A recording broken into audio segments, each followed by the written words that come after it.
Yo, what's going on, guys? It's Matt Royalty. We're here today, and I'm back with another podcast episode. I'd like to officially welcome y'all to the R.E.A.L Educated Analysis of Life podcast.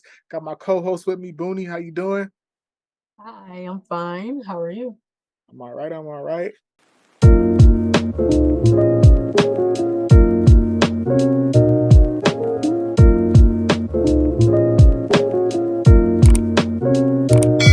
And we got a very special guest in the building, someone that I invited on the podcast over a year and a half ago, right? Yeah. She is a singer, a poet, mental health advocate, and a good friend of mine. Goes by the name of Erica, and also the Sensual Poetess on Facebook. Go look her up. Her poems are fire, y'all. I ain't gonna lie. I gotta check it out. Well, how are you doing?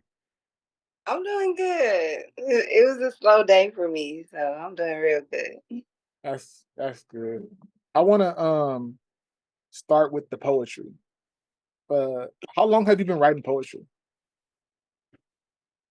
Since I can remember. Do you remember Like, the first time you wrote one? I was like 12 years old and I wrote it about my sister's relationship. I actually turned it into a song after that. That's dope. Oh, you were inspired by her relationship. She must be had some stuff going on. She had some drama. You was picking up all that energy. Yeah. Like, what's going on, sis? For real though. She actually liked the song, even though it wasn't good. Was this your younger sister? No, my older sister. Oh, your older sister. Oh, that's funny. How much older was she? My older sister, she's 6 years older than me. Oh, so she was having a grown relationship. Yeah. She was That having was juicy. So that's what I wrote. The next question I have for you is, what is your process when it comes to writing your poetry? Honestly, stuff just comes to mind. Literally, I don't really have a process. I keep a tablet near me or something so I can write stuff down. So you write old school. You write on the pen and pad. Yeah, Writer. it's easier to remember that way. Like all the videos and voice recordings and all of that stuff, I have to listen to it over and over and over again for me to remember it. Right. And I feel like the pen and the pad, it feels more authentic too. Yeah. When you're writing. It feels more natural. Yeah. It took me a long time to get out of that. I can still do writing the pen and pad, but it's gonna be a long time to start using my phone. And I think it was because I didn't have pen and paper around like that. And I always have my phone with me, and I'll be out and I come up with an idea. Okay, I gotta write this down. Otherwise I'm gonna forget that. Right. So I mean, you gotta get how you live because I will forget too. yes. I used to keep one in my pocketbook. See, that's what the privilege that y'all women got. We ain't got nothing like that. If I ain't got a backpack on me, I'm out and about. I'm at the DMV or something. I'm like, oh, snap, I gotta. You know what? Let me pull out my phone and write it before I forget. And then now it's easier for me. But I think it'll probably be a adjustment to go back to just the pen and the pad. But I do miss it though. You know, the scratching something out and okay, making this fit with that. And also the focus too, because I feel like the phone is distracting. Yes. Like you'll go to write something and then you'll have a notification. Now you checking something else. For real. It is distracting, especially for somebody like me. I got these disorders that I have a short attention span. Right. So do you feel like you've been creative all your life, like poetry and singing? Did you grow up in a household where you were singing in the choir and stuff like that? Yes. I actually was in church. You probably wouldn't, if you knew me at a younger age, you probably wouldn't have guessed it. but I was in choir and all of that stuff. But I don't know, I was very shy. So after a while of me singing real good at home and around people that we knew, but not singing out in front of people, when my mom asked me like, "Hey, these people want to hear you sing," I was scared. My mom started telling me, "Shut up." What did she pull it? When she pulled it, the baby, come in here and sing for them. Come in here and sing for everybody. Well, no, it was like at the time she tried to get me to go to a studio before and stuff. I was like Oh wow. years old, but I was scared. I wish, bro. It changed her. It changed her mind about it. She was like, "You know what? Don't be walking around my house singing until you get paid."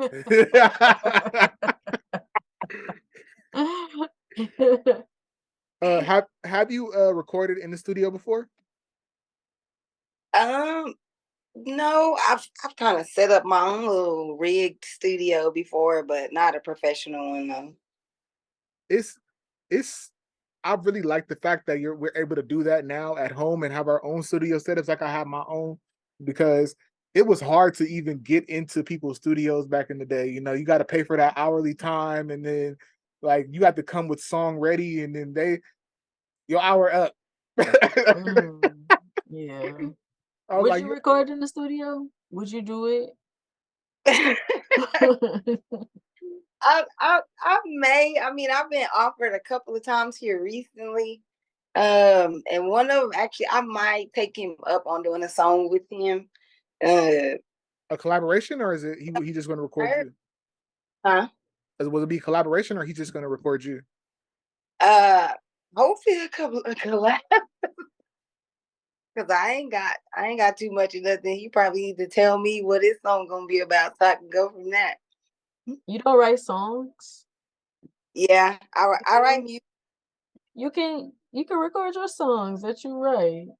I know, but I don't like. I'm my worst critic, and so like I'll sing a song to somebody that's like, I really like that. I'm like, but this part, like I ain't really feeling it. And then the more I think about it, now I don't like the song.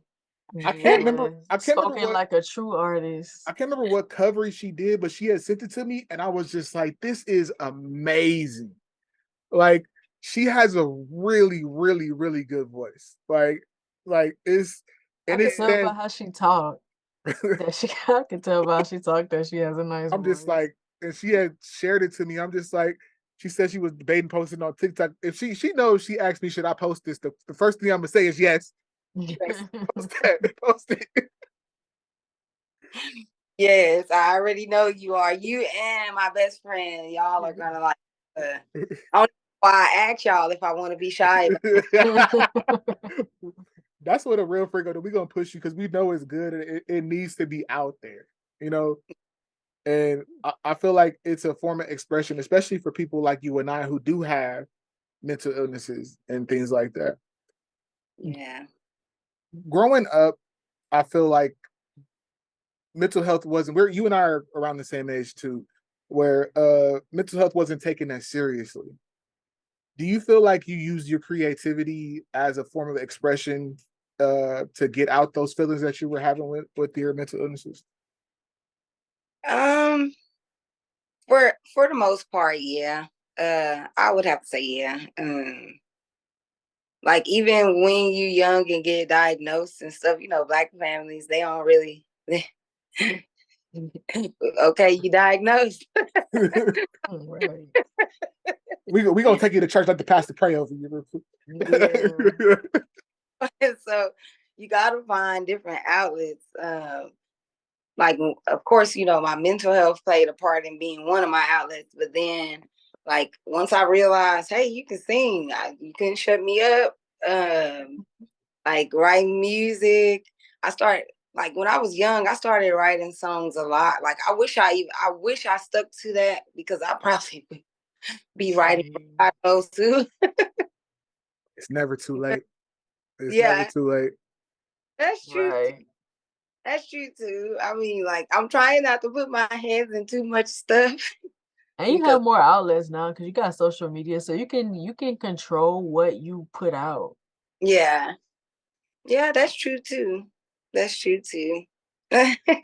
So Y'all, I'm sorry, I keep laughing. It's cool. It's all good. So I remember you telling me before where you grew up, but for the people that haven't seen this before, where did you grow up? Peoria, Illinois is where I was born.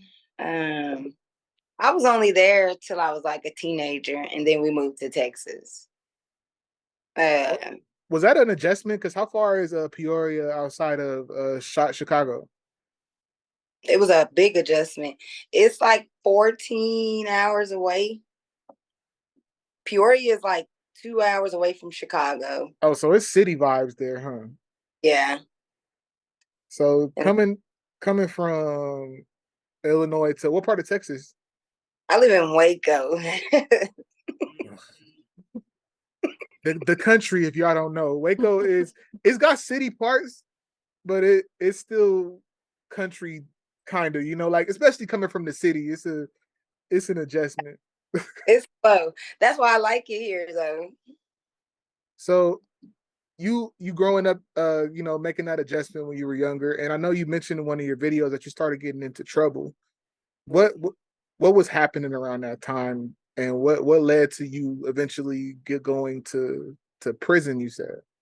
Uh, well, by the time we moved here, I was already like an angry kid. Like my mental health played a big part in that. I didn't find out until I was in prison, but it played a big part in like why I was so resentful, so angry. But once I got here, there was a lot of people here that when you see a new face, like let's pick with that person. We don't know them. Mm-hmm. And so I got here, and I had people like trying to bully me. I actually have had almost this shape since I was like 13. So I had grown women trying to fight me. They didn't know I was a kid. They knew. It was a lot going on when I was younger. So I just became a full juvenile delinquent. Like I was out here actually in these streets fighting left and right. Like when I say fighting left and right, I knew the officers and they knew me. Like You was uh protecting yourself though. You say you was getting bullied. yeah, but then I got to a point to where I would befriend people that I could take up for. So I kind of became the bully. So you were looking for somebody that was being bullied. Like, look, I'm gonna handle that for you. Well, see, I intentionally just looking for it's the nurturer in me. It's like I basically throughout my life have made a lot of trauma bonds because I'm a nurturer. And so that was like the beginning there where like, oh, you want to bully somebody, bully me. You trying to fight her, fight me, and it escalated. It's That's I actually went to prison though for stealing. how old were you? I was 17. And you went not YA. You went to real prison, adult Yeah, prison. yeah. Once you turn 17, you go to jail. For stealing what? What they sent you to prison for? Cause that sound crazy. I'm just playing. Nah, we ain't gonna skip it though. I was bad. I ain't even gonna lie. Okay. They had every right to send me to prison. I did a lot of things back then. I stole a lot of people's stuff that was like very, very valuable. I wasn't stealing people or no stuff like that. I was actually robbing jewelers at the time. I was terrible. Oh. And I was about to defend you too. Oh no, I'm gonna stop you. But I already still, know I got what I deserve. but still, at 17, you would think that you're still a kid at that point. So, Right. what was that adjustment like? That it's like, oh shit, I'm about to go to real jail. Honestly, it didn't even bother me none. I was like I said, I was angry. So when I went there, I probably was like the typical think I'm tough and bad kid. And I probably was tough and bad because I wasn't scared. But like I don't know. I just went and I just was there. I really didn't have no thoughts about it. I really didn't get sad or anything till like after being in prison for like 2 years. How long did you do overall?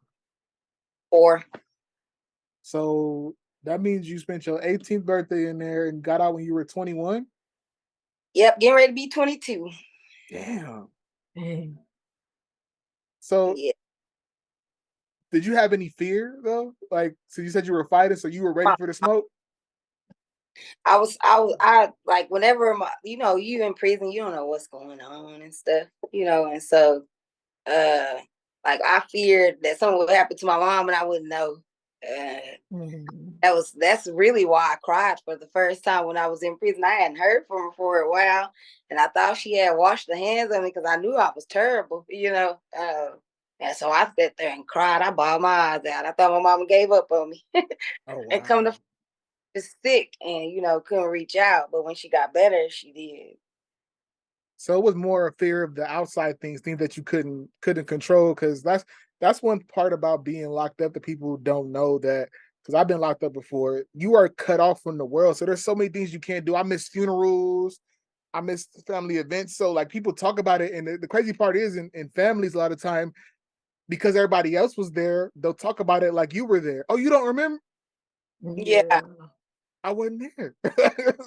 Mhm. I got a lot of moments that they do me like that. They get to talk and telling stories, and they like, y'all remember, girl, do you turn and look at me? They all that. So we just had a prison guard on, and I was saying prison is not the environment to learn how to be a better person, Uh when you came out, what was your mindset? Were you still like on 10 still, or did you calm down a little bit? Be a better person, but I don't think it was because of prison itself. It was because of the sit down. Mm. Uh, uh, like when you like I said, I had a lot of trauma bonds and stuff, and so I like a lot of people that was around me probably shouldn't have been around me. Mm. Especially if you want to do better. And I sat there and realized a lot of people around me wasn't the people I needed to be around.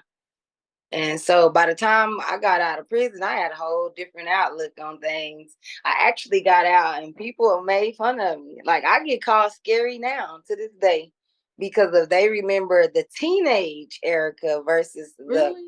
woman that's got stuff to lose. You seem so sweet to me though. I was terrible. Like I was when when they say how you say you when you know better you do better, that's exactly what happened because I had family members. My mama couldn't even get people to babysit me. Oh wow. Mm. They'd be like, everybody else can come, but Erica can't. Like, like I was bad. So did it affect you to have people still see you in that light because you knew that you were progressed past that point, but people still saw you as who you were before? Well, okay, let me put this in perspective. I take claim for everything to do with my mental health. So when I say that I was terrible, not everything was stuff that I did in my right mind, but I take accountability for it. Like some of the stuff that I got blamed for, that's where some of the anger came from because I did not even know that I did the things, but I did, you know. And so the punishment that you receive from the things that you didn't know you did, of course you're gonna be angry because why you picking on me? I ain't did you nothing. Right, So right. yeah, that was more Mm. so of the all the terribleness, but I was a fighter. Like as far as me in my right mind, I definitely would fight.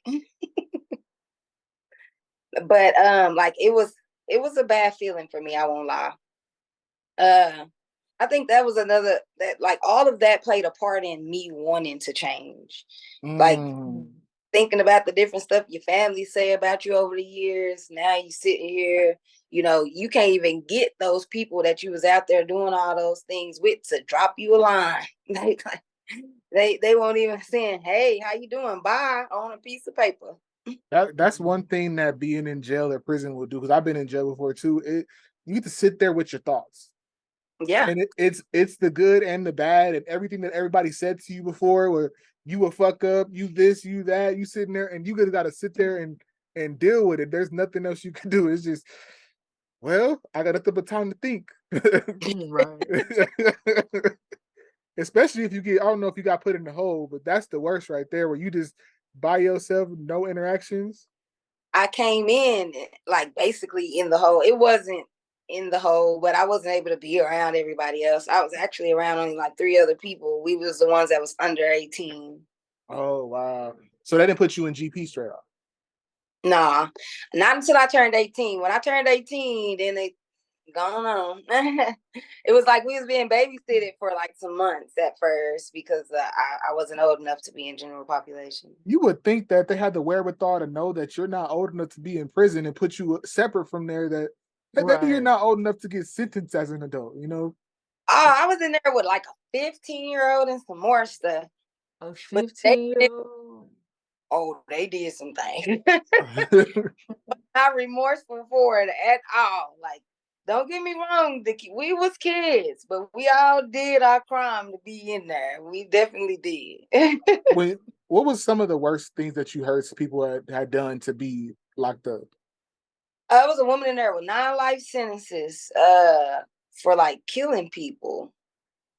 I didn't inquire. I didn't want to have the conversation. I didn't inquire. When she like they asked her when she came in and everything because of sometimes you got cool guards and they like watch out for that one. So they like, what you in there for? She didn't answer what she was in there for at first, but then they asked what was her sentence. She said she had 9 life sentences. Hold on, let me see what they're talking to right here. But yeah, it was apparently she murdered some people. But she actually turned out to be, when she ain't got no weapons or nothing, she was a real cool lady.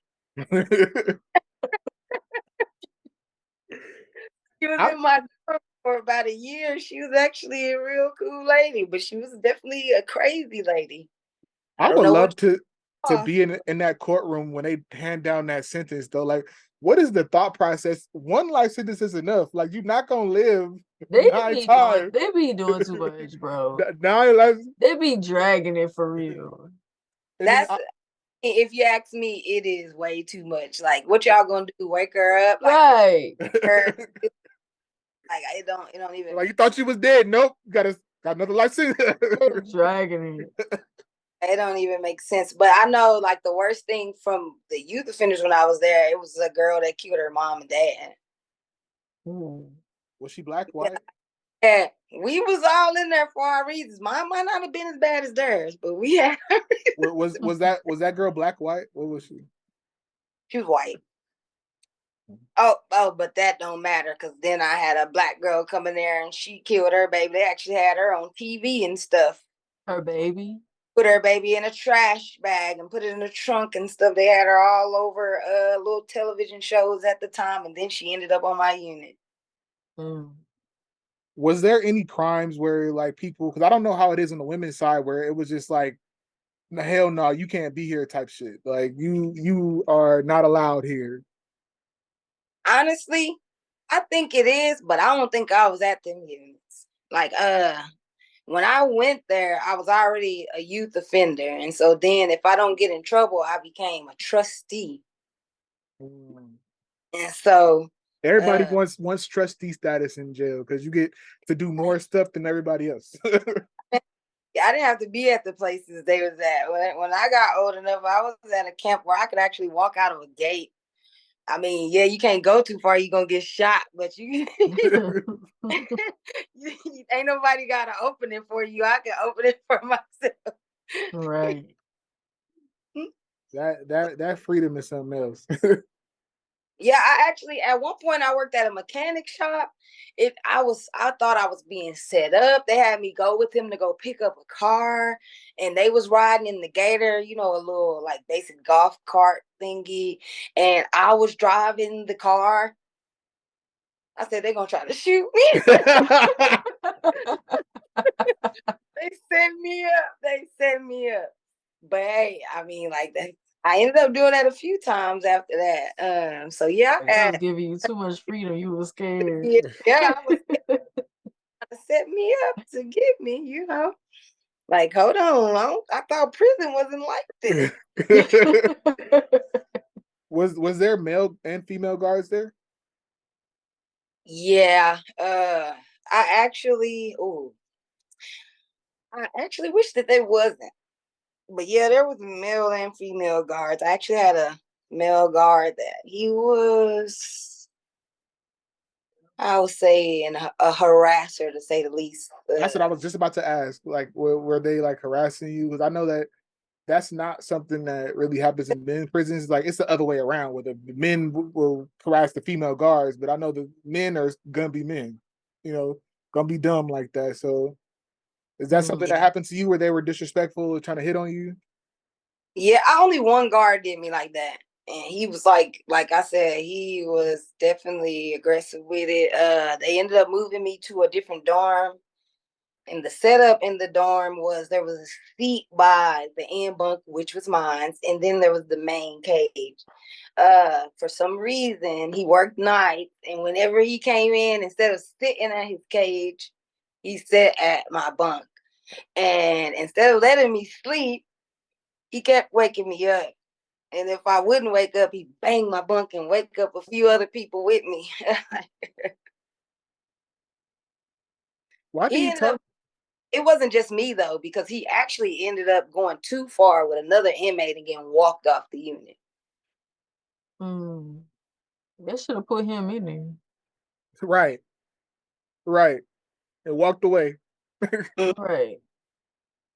Um, the so I know you recently shared your mental health journey, and you mentioned that you found out about more of your mental health while you were in there. So, what was that process like, and what did you figure out?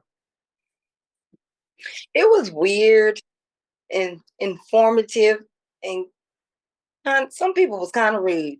Uh, when you be around your family, especially when it's a lot of kids, they really don't have all that attention to pay to you. Right.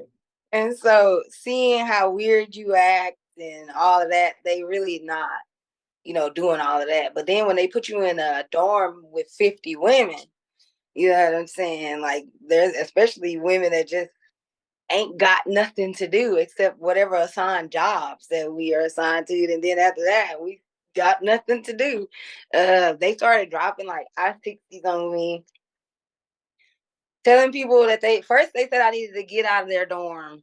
That's just because they didn't understand what was going on with me. They thought that I was schizophrenic and stuff.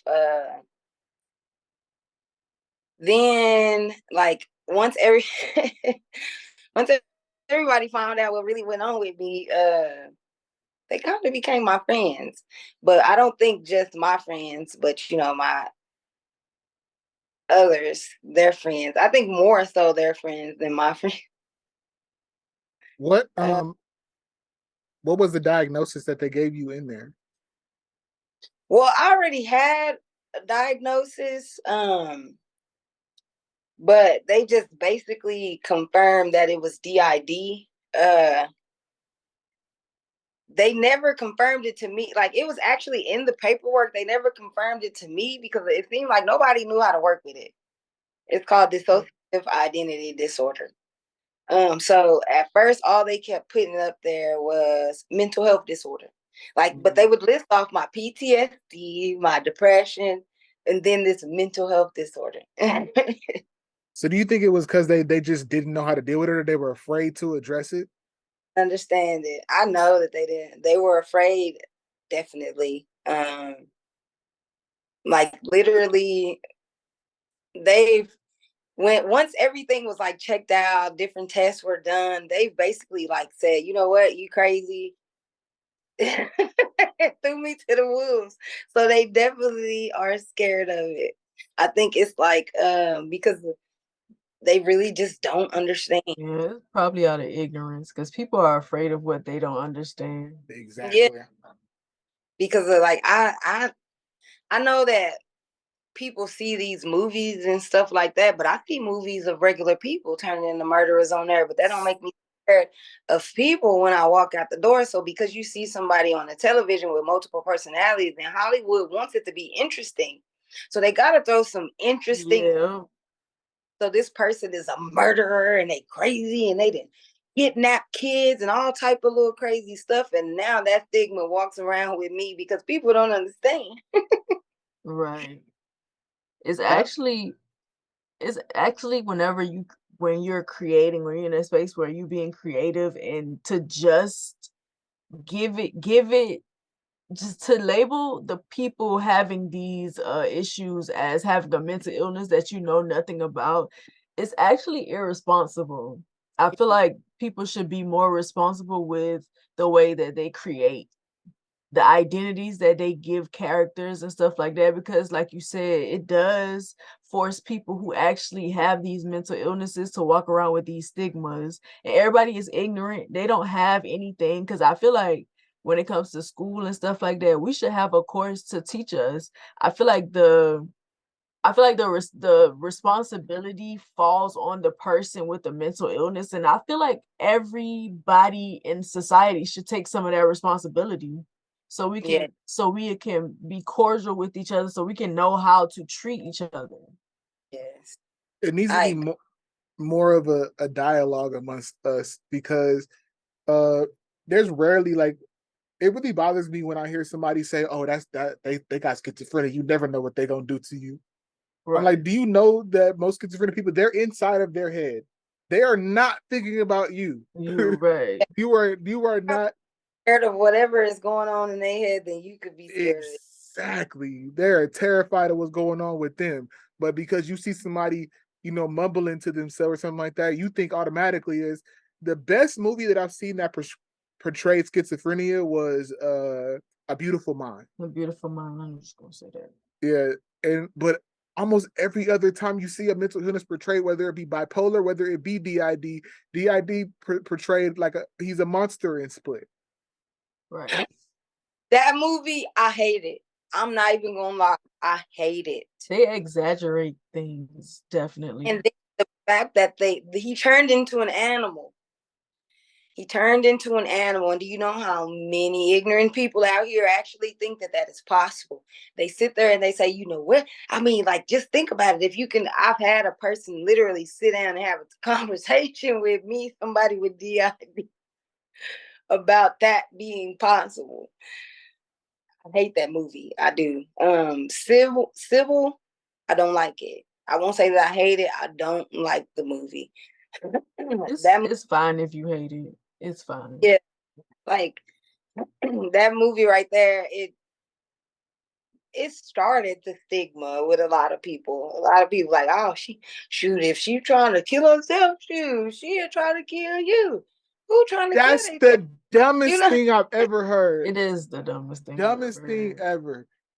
If you're watching this, if you're that ignorant that if you think somebody wants to hurt themselves, they will hurt you, you are dumb. You are stupid. How does that translate? Because I want to hurt myself. Like, And people that literally will hurt you, y'all exactly. give them passes.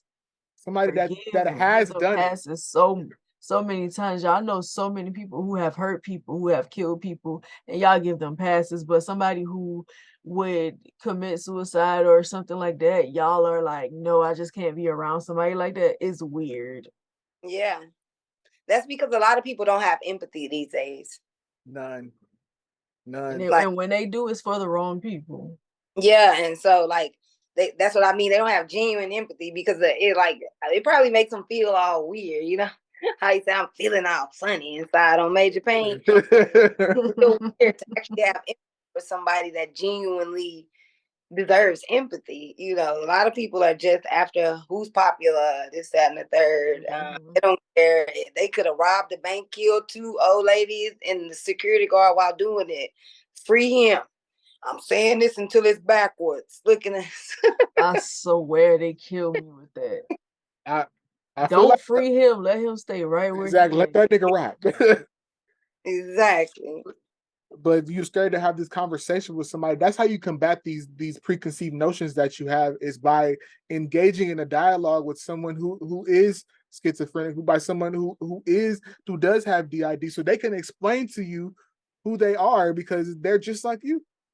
Right. We just And gotta one of my pet peeves is I don't I don't mean to dim any light on any mental health. Like one is less severe than the other, but I hate when people get them mixed up just because you see a certain thing that happens that you say, oh, she's schizophrenic. I've been called schizophrenic a bunch of times by somebody. Yeah. It's out of ignorance. And one thing about able-bodied people is if it doesn't apply to them, if they've never been through it, they don't care enough to educate themselves. They're okay with being ignorant because they don't have to deal with that ignorance. Yeah. It falls on the person that they're judging. Yeah. So when you first got the diagnosis, do you remember your thought process towards it? Like, what was your knowledge of it when you first got the diagnosis? I ain't gonna lie to you. By that time, only thing, like I said, that's why I don't want to say that I hate it, but I don't like the movie Civil. That was literally the only thing that I had ever seen that even portrayed it. Now, as time went on, I seen more movies, and it made me think they was tripping even more because I thought they was tripping. I ain't gonna lie. When I first got the diagnosis, I'm like, these people trying to tell me I'm crazy. I'm crazy, like, nah, they got me played. But then as things started adding up, you getting in trouble for different things, people being upset with you for different things where you didn't do. You swear it, but they're swearing that you did. Or like my mom used to call me in as a runaway because one of my personalities like just did not like to be at the house. There's a lot of us. My mom got 8 kids. There's a lot of us. So whenever I went to school, like I was in my right mind at school, well, some of the time, but I was at school all of the time. But I also have an alter that does schoolwork, like tests, different stuff like that. But for the majority part, I was in school. But when the weekend came, I don't know what would happen. My mom would report me as a runaway. And then like it was like every Monday I was in juvenile from being picked up as a runaway. Wow. Yeah, and then it started all over again. My mom would come pick me up. I would go to school. Friday come, being reported as a runaway again. It was like A clockwork. cycle? Do you feel like as a kid when you were experiencing those things, do you feel like, I guess you could say, the system kind of failed you? And my mom. I won't lie. I feel like my mom and the system failed me because like I don't think they took me serious. And it could have been because I did get angry. I became angry, but I didn't become angry until after being blamed so many times, being punished for so many things, and y'all not hearing me. I didn't do this. And so I think if people would have like dug a little deeper, then you know what I'm saying, I could have had more help. I don't think things would have got as bad, but I don't want to dwell on that either. Like I really feel like that I was let down big time. um like after finding out the diagnosis, they still were pushing me to the side. They were putting me with different psychiatrists that were like trying to trigger me off. I had one psychiatrist that gave me a journal and she told me to write in it and make sure I wrote it in every day. She said it was my own personal journal that was for nobody else's eyes. I had wrote in it for like 2 months and then she told me to bring it in to be sure that I was writing in it. I bought it in and she wanted to read it. Mm. How are you supposed to read my personal journal that she, especially she told you it's your personal journal? Because a lot of the times they care more about studying you than they do helping you when it comes to illnesses. And that's one of the things that I really hate about our society, and especially it's ran by able-bodied people. So they see us as, I guess you could, test subjects. Most certainly. That's the way I see it too. When was the first time you felt like you were starting to be understood and then you could start to understand yourself more when it came to DID?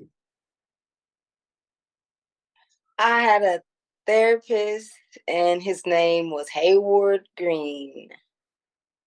And even though he didn't specialize in DID, he wanted to help me. So he had different therapist friends that worked with people like me and different stuff. He actually studied up on stuff so he could be my therapist, because like he knew my different situations with the previous therapist. Because that Shout out. one I was telling y'all about actually tried to provoke me. She was trying to make one of my altars come out, but she was doing it the wrong way. She snatched that journal from me when I wouldn't give it to her. Yeah, it's a good thing that I did not switch. I did not switch, and I left her office. But that's what she told, whenever I reported her, that's what she said, that she was trying to pull another altar forward, which made no sense. But I met him. He was like a godsend. And he got me to understand, like, hey, you have to start understanding. If you want to get better, you got to start understanding yourself more. You got to listen to the others. Y'all got to, like, this is the team effort. This is like, I kept looking at it like, this is my life and they're ruining it. Mm-hmm. Been Like, there before. yeah. It's like, Shout out to they're him for actually taking the time, because a lot of therapists and doctors don't want to take that extra time out to learn something that they don't understand. So for him to go out and reach out means he really had a love for his job. Like he really wanted to help you. he specializes in DID now.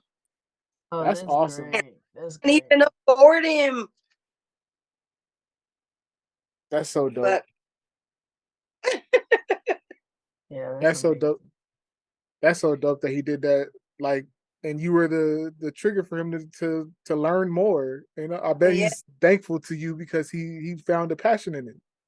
like he works at they found him for me because I had actually been looking for him because I'm on Medicaid. And when they switched my Medicaid, they dropped him as my therapist because my Medicaid that they switched me to didn't pay for where he was.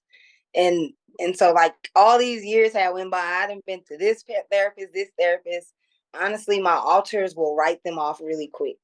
Uh, Most of the women get wrote off real fast because they are the ones that seem to be, they have some unorthodox studies, and so they seem to be more triggering than anything. And so I think that's why my alters seem to write the women off real fast. But when they found him, he's at a private practice now. He doesn't accept Medicaid, and he specializes in DID. I'm like, what are the odds? I'm gonna have to get some bread so I can see him. Right. I When wish you was did accept Medicaid though. That would have been great. right? Yeah. When was the first time you were cognitively aware of one of your alters?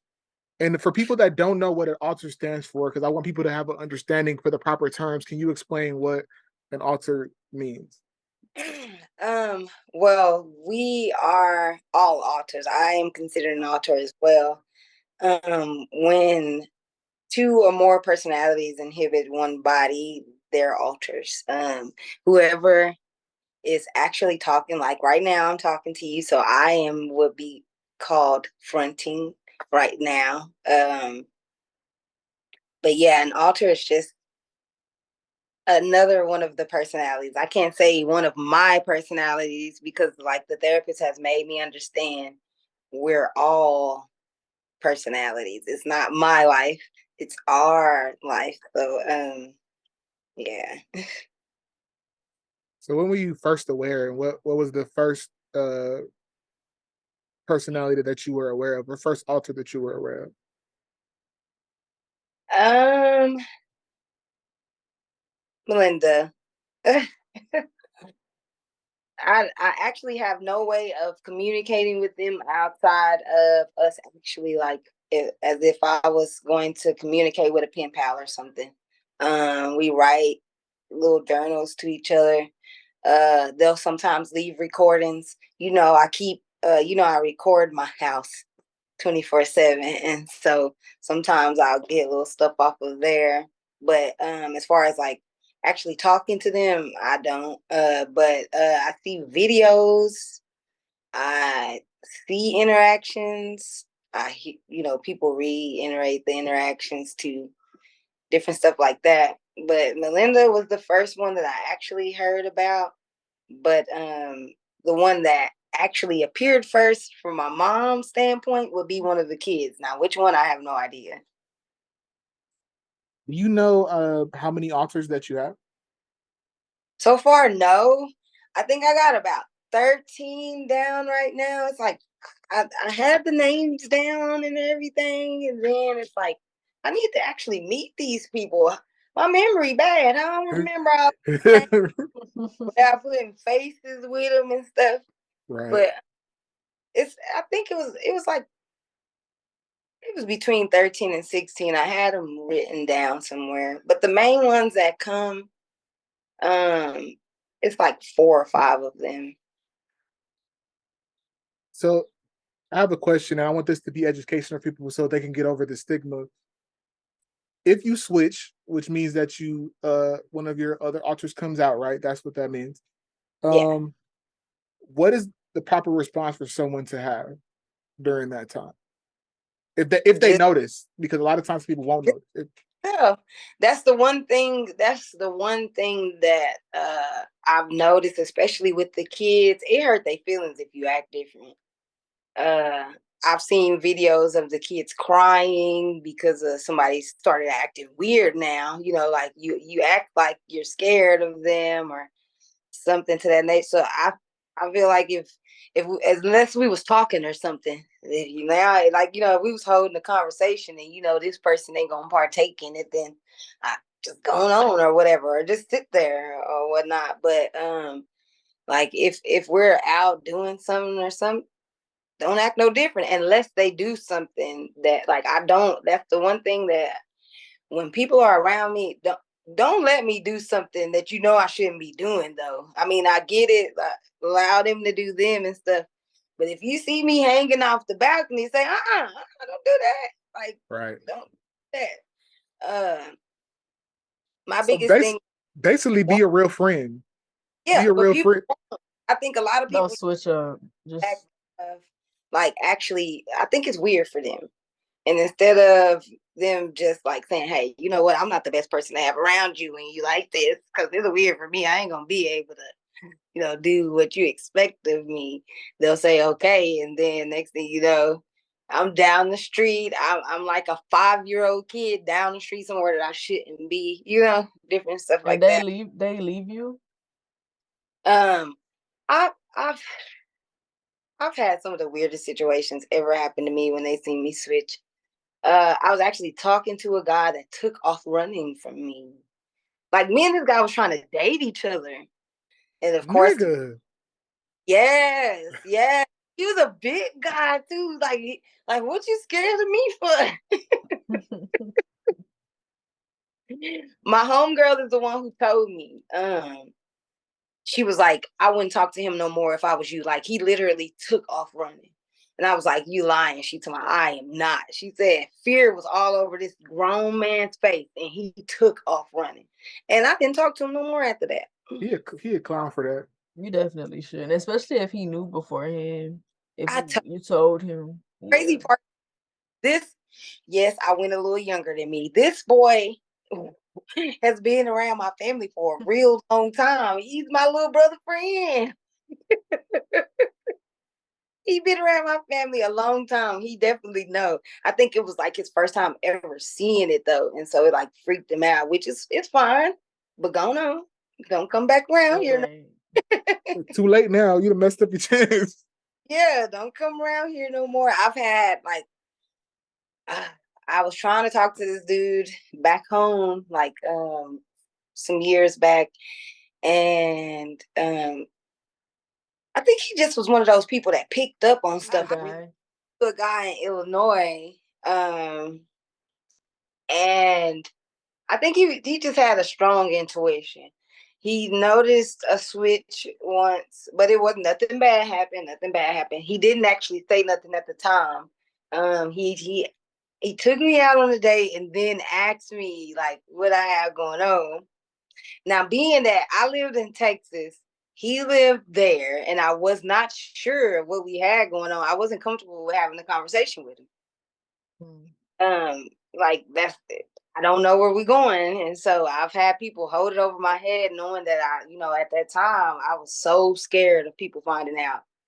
And so, like, people literally used that against me because they knew I was so scared of people finding out.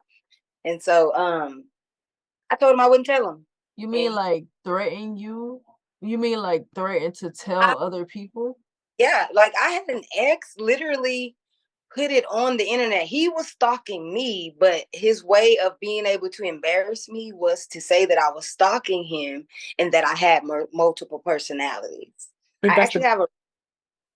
That's the guy. That's the guy you had told me about last year, right? Yeah, like I had to get a protective order against him and everything, but he made a post on Facebook just because he knew how I felt about that. He definitely used so messed up that he had, because after that, like, what else can you say to people or do to try to hurt me? So go on, But like that dude in Illinois, he goes around still to this day telling people that I'm crazy, and I know nothing bad happened. And he follows me like he's crazy. It's something wrong with it. Which one? The one one that that's took you on the date to ask?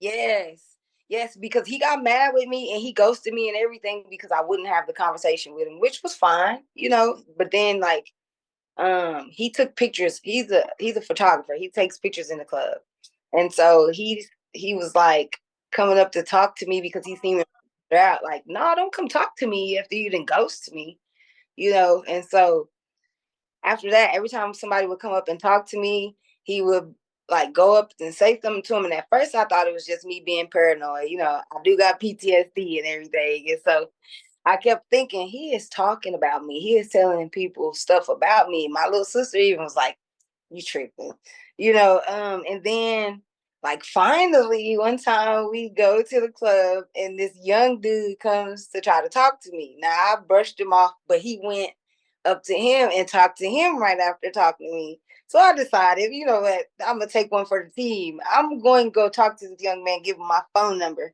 I gave him my phone number. And we was getting ready to come back to Texas, and I had hit him up, and I was like, well, I'm getting ready to get on the road. It was nice meeting you and stuff. And he was like, could you come by and see me before you leave? And I said, yeah, we'll stop by on the way out. And so we was like talking. I gave him a hug, and he was like, man, I'm glad I ain't listened to dude. He said you was crazy. I knew he just wanted. That's crazy. And my sister was right there, so she couldn't say that I was tripping no more. Like, yeah, I told you, was telling people stuff about me, girl. Do you get that a lot though? Like whenever you tell somebody something, they think that you're tripping. They think that you're just making it up. I don't know if they think that I'm just making it up, but I know that they just definitely think that I'm tripping. They probably think I got a whole different mental disorder going on top of that, because I'm saying that I have this mental disorder. So, but like I had a friend, a trauma bond. I'll just put it in that sense. I had a trauma bond that I think that she didn't. I think that she didn't. She made a statement in front of her sister one time that I told you that mental health stuff is between you and Don, which is the crazy boy that I used to talk to. And then, and I was like, you ain't never told me anything like that. But it was just her being bitch in front of her sister. You know what I'm saying? Because I turned around and had her up here a few days later, because it really hurt my feelings that this person that I had called my best friend for over 20 years sat there and act like she didn't know that I had mental health issues. And we did some things with my psych meds back in the day, but you didn't know I had mental health issues. And so once she got up here, she was like, "Nah, I didn't say any of that." And I'm like, "Girl, yes, you did." Like, I remember saying to myself, "I'm not going to say nothing. I'm just going to leave and go to the house." And she was like, "Well, if I did, I'm sorry, because girl, yeah." So I don't think that she do. I think her real feelings came out when she was being a bee in front of her sister. You know what I'm saying? It's exactly what happened. Her real feelings came out. Yeah. That's Uh, unfortunate though. I remember back when you and I first started talking. I think it was the end of 21 that we first started talking, and within a day or two of us talking, you had told me about your DID, and but you had told me that you weren't ready for the world to know, and I felt very special that you trusted me that much to tell me, because we had just been talking for a few days at that point. Easier to talk to strangers. You ain't noticed that? Yeah, yeah. So when I reached back out to you a couple of days ago, and I heard you told me that you were about to share your story on there, I was just like, oh my goodness, I'm so proud of you, and I know how difficult it was for you, but I do want to tell you that I am proud of you for sharing your story. Like, it was powerful for you to be open like that, and I'm really proud of you, and I want to thank you for sharing your story in that way.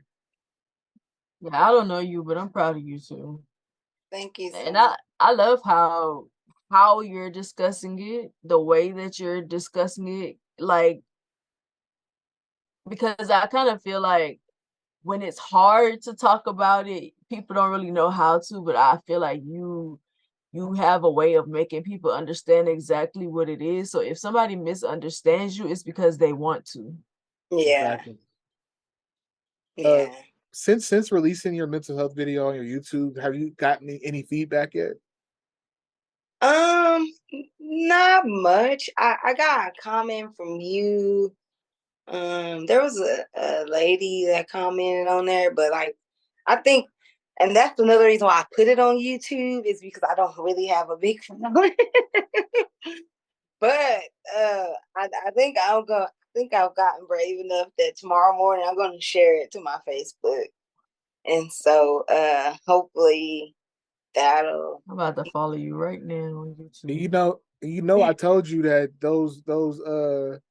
those people, whoever has anything negative to say, fuck them. Fuck how they feel about it, because it's not their life, it's yours. So Which one I, is this? Sensual Poetess 8142. Oh, that's the is it red and black? Mm-hmm. Yeah, that's my poetry one, I believe. But I don't on YouTube. I don't really post much on there. It's the does it say Miss Erica Pittman or something like that? if you It want me just Does, to, says sensual. if you want me does to, it sensual.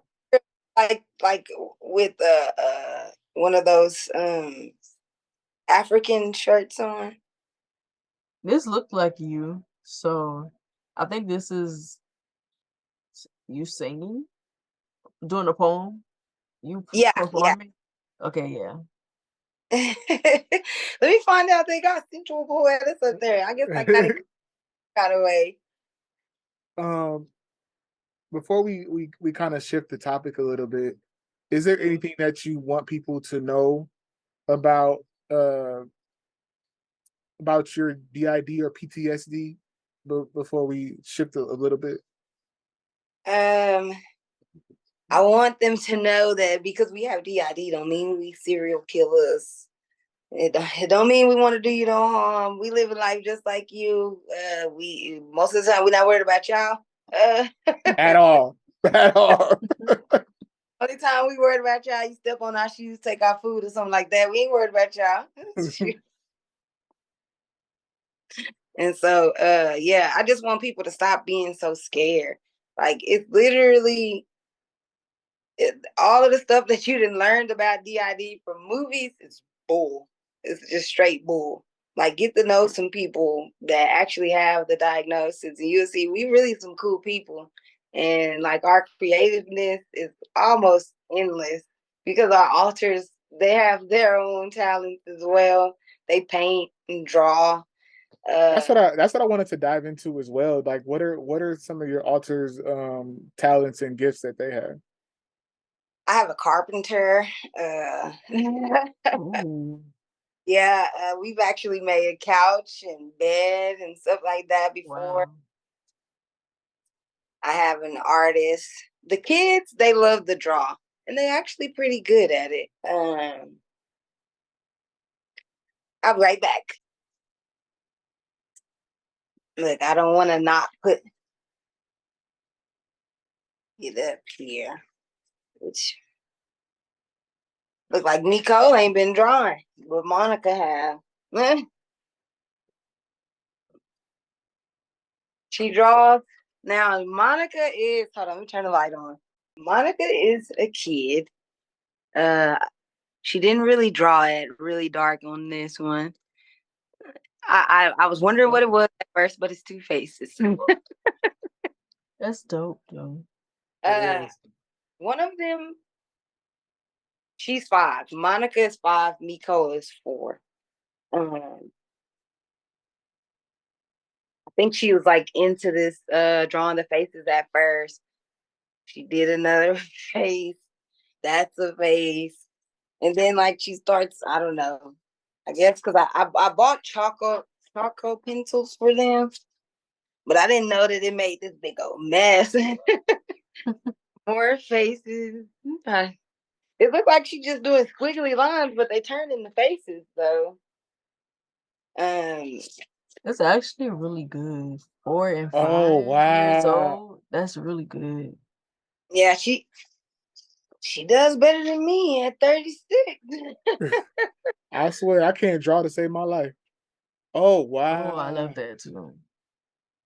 The detail. I guess she did it again.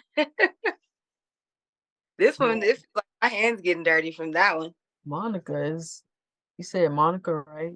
Uh-huh. She's talented.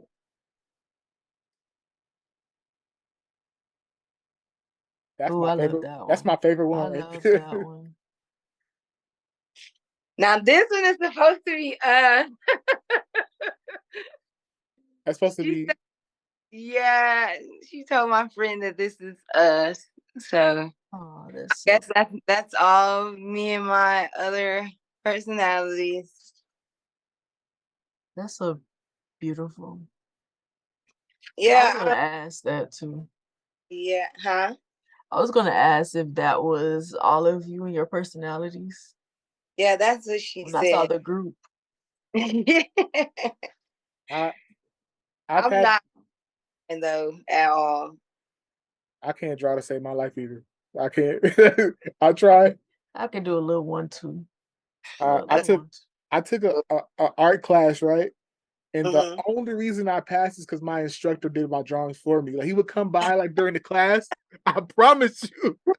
and he and I would start like I start a line, right? And I'm just like, I just can't get it. So the first time I did that, he was just like, "Oh, you just do this," and he finished it.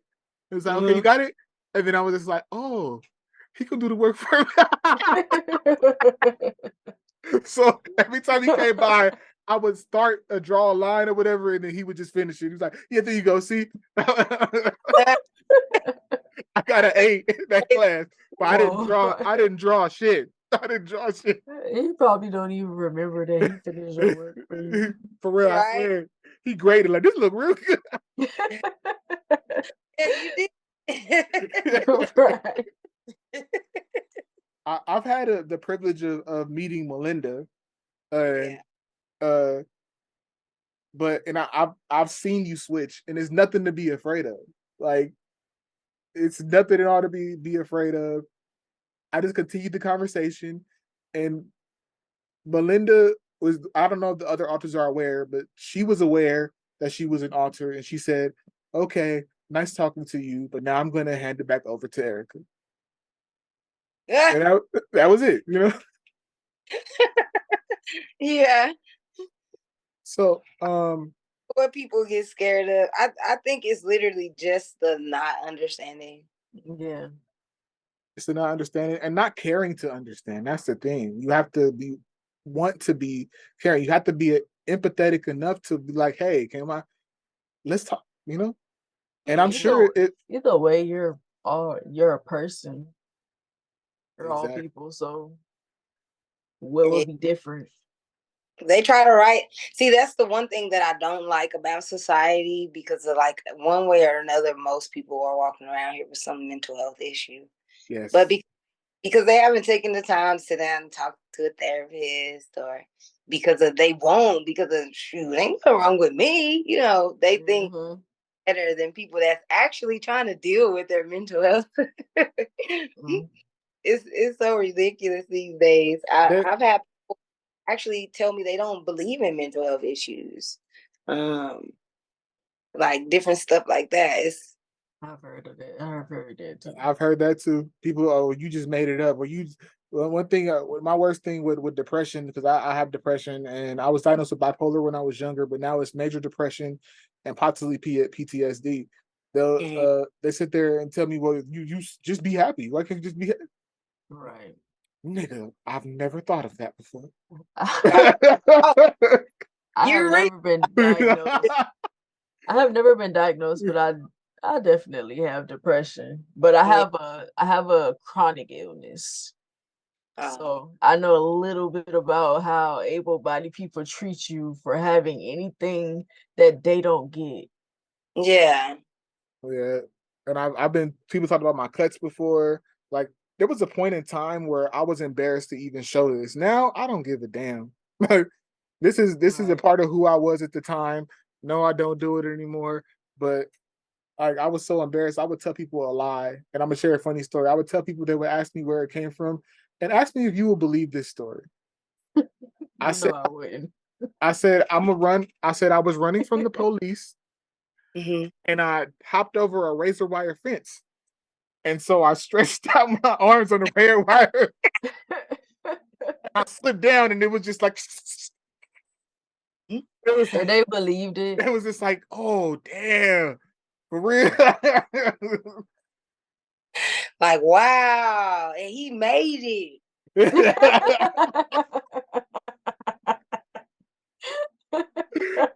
I wonder if somebody went and told him that story, and it was just like, you dumb as hell. Right? If you would have told me that, I would have been like, sure, I'm gonna let this be true for you. Right? So basically, you was just up there being. I think honestly, in my head, I'm just like, I'm Jesus. So I was That's what I was about to say. You right up. It did one person did question me because it was like, what about the one right here? I was just like, yeah, and I changed it. Yeah. Say, dang, you don't think that other stuff would get scratched too? Why you Just your arms? Like, did you flip over after that? Yeah, so I want to dive more into your creative endeavors, and what is your goal with your creativity now? Because I see you're doing your poems more now. You're diving into the comedy realm, which is hilarious, I must say. A lot of the videos, especially when you do the ones where you got the beard on, or you doing like the covering a song or something, it is hilarious. I gotta watch your videos. What's so crazy is like the comedy videos is actually their idea, and I just been going with it. I don't know if you noticed, like a while back, we did a video that say like when you don't have no friends, like when you want to party but you don't have no friends, so you and your alters, have a party, and then we all came in with a bottle. See, people really don't know is we all actually picked an outfit that we wanted to wear and walked in like it was a party. That's what I figured, and that's what I was just like, okay, she's finding a way to share it finally, and I love it. I was like, this is awesome. I gotta watch it. And you're so wholesome, so I love your energy. Thank you. Now my poetry, oh my God, it's not wholesome. Oh, it's cool. I know a little bit about that. It's adult poetry. I wanted to link y'all. She's another voice that can be a voice on one of the books. Like, yeah, it's definitely adult poetry. But I'm actually writing 2 books. I'm gonna stop on my All of Me book. It's about myself, but I'm gonna stop that one until I actually finish my internet security book. It's about a stalker, and so yeah, I know this subject a little well, and while it's fresh on the brain, I wanted to go ahead and just write a book about that one. Is that one loosely based on your experience, or no, not really.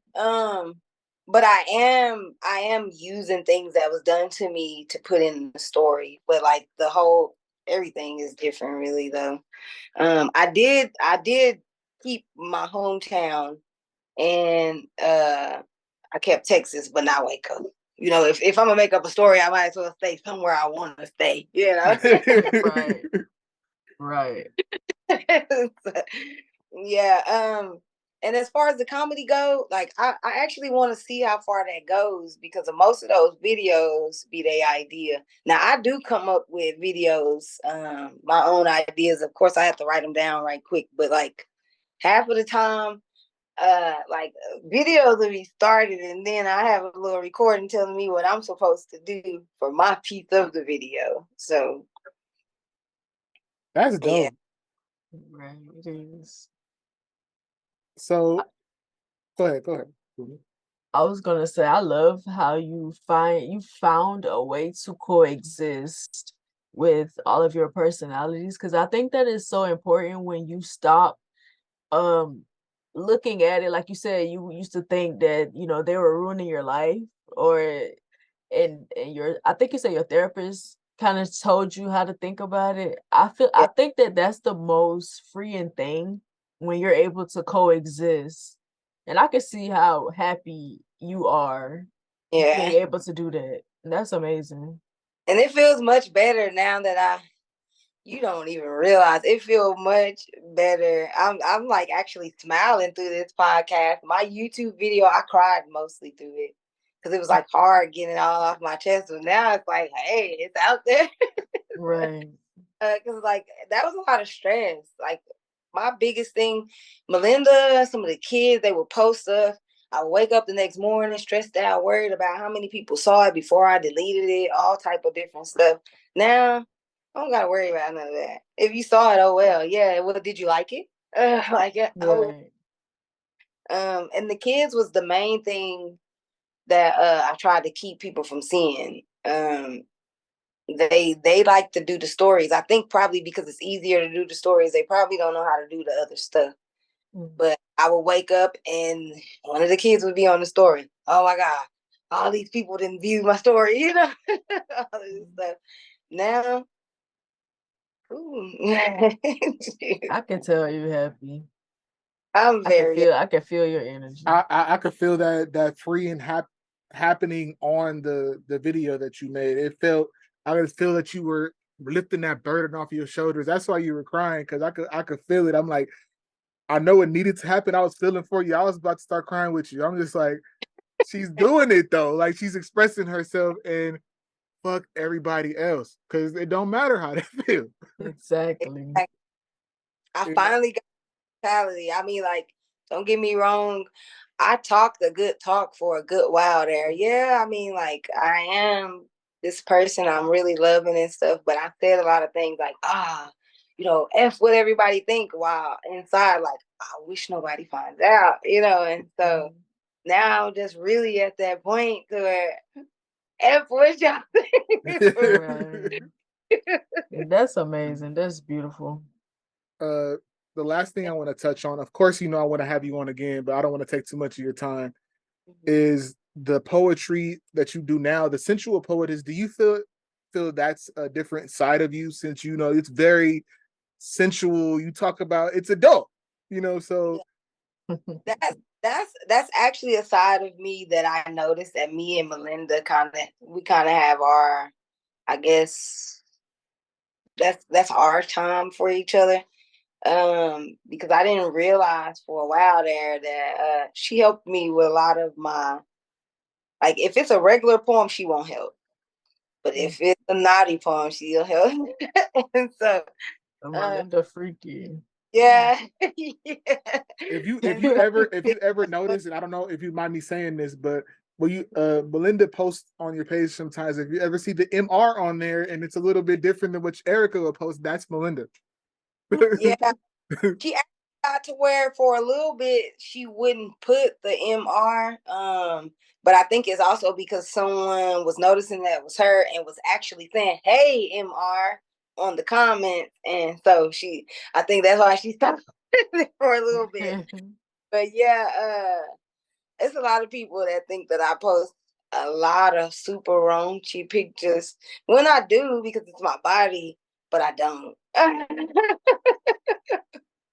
Like I'm more of the tomboy. Unless I get with my sisters, then I'm getting sex.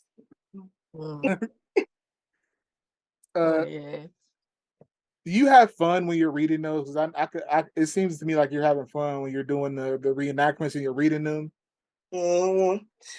Yeah, the only time I don't is when I have to do it a million times. Like sometimes I don't know, it's the energy. I think I'm just too energetic, and so sometimes I lose pace, I'll speed up. And then I have to stop. Like, you know what? You lost pace again. If I have to do that a bunch of times, then it's frustrating. That's something that a non-creative will never understand, especially when you're recording something and you gotta dang it. And have the energy that you're trying to convey every time is hard. And you get angry at yourself and it's like, ah. And sometimes that'll make it better, but sometimes it's like you're just frustrated because it's like, I know I could do this. Right. I'm actually working on a little. It's a short poem. I'm gonna be 4 people in it though. I haven't done erotic poetry in a while. I gotta want to get back hear on my erotic poetry. Oh well, this one's not gonna be erotic. Today I wrote the one that I wrote 2 today. Wow, okay, I didn't realize that. I already put one up on TikTok that I wrote earlier, and then that one was like basically a baby mama talking to a baby daddy that was no good. And then this one is an ex seeing you happy and coming to try to ruin it. Like he literally in my poem, he literally leaves the woman right there that he's with because he sees you happy to come try to ruin your happiness. And so yeah. I can't wait to actually post I gotta follow you on all social media platforms. What I love about your poems is they're so visual. And that's why, like, I want to see you act them out more. That's what you and I are talking about, filming them because you could see it. Like, you close your eyes, she's telling the story. Even if it's the erotic ones, it's like I felt that. Like, okay, it's like you watching the best sex scene in the movie. Like, it's like.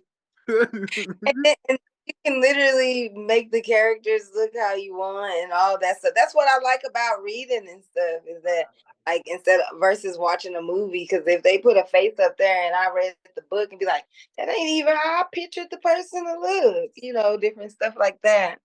Yeah. So, yeah, I'm gonna actually be doing all this month. I'm gonna be doing my weekly poetry. I'm be skipping months though because just working on my books and they don't really engage as much as they should. So I feel like why throw so much of my material out there to just be floating out there? Right. You could post it over and over again. I'm starting to learn because I see a lot of people that do that. They'll keep posting it, what you already put out there, so you won't put all of your material out there. Just keep posting it and maybe like show it in different ways. Yeah. The same ones. And then people will finally start to like, come be. And I'm talking to you and myself. Okay. Because I need to do the same thing. See, we are creating a community here. This is why a big reason why I wanted you on too, because you two have a lot of things in common as far as your creativity, the sensual poetess and the sensual genius. So yeah, I like that. So one thing I wanted to talk about before we get out of here is, have you had any negative feedback from the men when you post the sensual poetess content? Or like not maybe necessarily negative, like uncomfortable type things. Well, yeah, they're gonna talk all nasty and things because I'm talking nasty, but it don't make me uncomfortable though. Only because I know what I'm putting out there. Just long as they don't be like Melvin, Marvin, whatever his name is on Players Club and follow me home, make sure I get home every night. We good. You know what I'm saying? I know a little lustful stuff up there, they gonna be weird. I mean, like you just made they think you jump. They want to know what's Yeah, that's why I don't get offended either, because it's like, well, I know what I'm put. I expect men to be men, so I yeah. don't. But I am gonna check you though if you come at me a certain type of way. Yeah, like if you come at me crazy, I've had men that I've had to block. But the only reason why they came at me crazy is because they came in my inbox about 30 times with no response. Just because you hit me up in my inbox don't mean I gotta say nothing to you. Right. And so now you on my poem like, yeah, you sitting here, they just want to fuck you, you do too. That's the only Right. reason. And they That's be so mad. that's the funny part when they try to make themselves stand apart from somebody. Like, Yeah, no, I'm different. No, nigga, you want the same thing. You want the same thing. exactly. Like, why do you think that I think any different when, like, my page, I post all type of stuff all day, and as soon as you see this raunchy picture go across your page, you hit me up just like the rest of these dudes.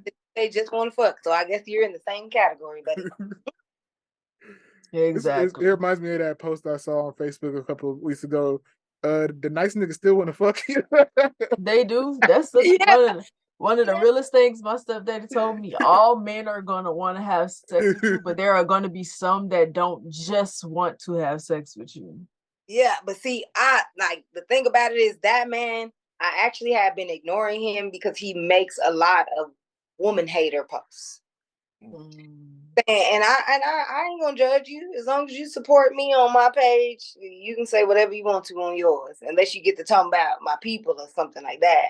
You know what I'm saying? But it's a lot of bitter people out here. I don't unfriend women because they calling all y'all men the same and all that stuff. So I'm not gonna do that to y'all men until y'all get to talking crazy. I do the same thing. You I know, definitely do the same thing. I'm not going for that hate of men or women. Don't be posting, misogynistic stuff. Don't be posting stuff that's disrespectful to either one. Now, if you're posting something to create a dialogue, that's okay. But if you're just doing the bitterness. negative, yeah, I'm not for it. I'm gonna delete you. I wrote a poem called "Pick Me." Look for that one because I'm finna get ready to record that one. Yeah, because I keep getting called "Pick Me" because I empathize with men. That's I'm what supposed to, I guess. So before we get out of here, the last thing I want you to do is I want to give the floor to you, and I want you to plug anything you want to plug. Tell people what they should be looking out for, all that good stuff. Okay, well, I have my different channels, well, my different pages and stuff. I have my YouTube channel. I still don't even know what the what the username to that one is. She said it sounded like she said Sensual Poetess and some numbers. It's one with Sensual. It's two different ones. Oh, okay. Do you see the Miss Erica Pittman one? Yeah, I see that And one. the one that I know. The Miss Erica Pittman on YouTube. It's at Miss Erica Pittman. It's MSERICA PITTMAN. And then I have TikTok. I believe it's the same thing, or it's Erica L. Pittman, I believe. Miss Erica Pittman is my Instagram. I don't have Twitter. I do, but I don't use it. So I don't. Really? I like those are the platforms. Facebook. I'll post links to everything. Any poems in particular you want people to like look for, or any videos that you think that resonate with more people than others? TikTok is Erica Pittman 87. Okay, Erica Pittman 87. Yeah. There's a few poems on there that I would actually really like people to get into, but the main one I would like people to actually listen to is A Black Man's Healing, because it's a lot of people, a lot of men that I ain't holding it against them, but they definitely need some help. And it's not a poem to criticize you. It's actually a poem to point out some things and then lead you in a direction to the help that you need. So I really would like for a lot of men to hear that poem. Come on now. I love it. The links to all of her socials will be down in the description. Please go show her some love. Like I said, she's dope, hella talented. I can't wait to have you on again. Don't be surprised if you see all of us working together on the project, because it's too much creativity right here for it just to go to waste, That would Definitely. So thank you for coming on. Like I said, it's been long overdue, and I appreciate you for coming on. Thank y'all for having me. And this is I'm glad I stayed. I'm glad you did too. I wanted you to. We had to cancel, and I was like, you know what? It's time. It's been too long. Right. So I want to thank everybody for watching. I love each and every one of you guys. If you listen to this on YouTube, give us a like, subscribe, comment. Of course, go comment and subscribe to Erica's channel as well. Listen to this on Spotify and Amazon Music. Give us a thumbs up. Help us climb up in the ranks so we can make just a little bit of change. You know, Yeah. some help brother out. Help brother out. Please. Yeah, please. And I love all of y'all, and it's been real. Peace. All right, y'all be blessed. Bye.